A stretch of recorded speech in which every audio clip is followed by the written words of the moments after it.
সফলতার কোনো শর্টকাট হয় না, হয় অনেক কাঠখড় পুড়িয়ে জীবন যুদ্ধের প্রতিটি অধ্যায়ে নিজেকে প্রমাণ করে করে একটু একটু করে আপনি সফল হবেন, একটু একটু করে আগাবেন। ইটস এ জার্নি, এটা কোনো ডেস্টিনেশন নয়।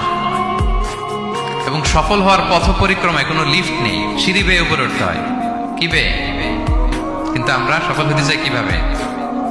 ডাইরেক্ট 100 তলায় তো আমি সফল, উপরে সবার উপরে আমি, এইভাবে চাই সফলতাটা। সবার উপরে উঠে যাব, গোল্ড মেডেল গলায় পরাই দিবে, আমরা সাকসেসফুল না। সফলতার রাস্তায় কোনো লিফট থাকে না। কি দিয়ে উঠতে হয়?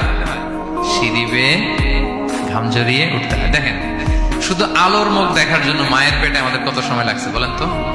জাস্ট একটু লাইট, হ্যাঁ, 9 মাস 10 মাস সময় লাগছে শুধু একটু আলো দেখবো আমরা। একটু আলোর মুখ দেখার জন্য আমার লাগছে 9 মাস। আর এখানে আমরা শর্টকাট খুঁজি, খালি কি খুঁজি? সফলতার কোনো শর্টকাট নেই। অল্প এফোর্টে যারা সফল হতে চায় এরা কোনোদিন সফল হয় না। ইউসুফ আলাইহিস সালামের জীবনীটা একটু খেয়াল করেন।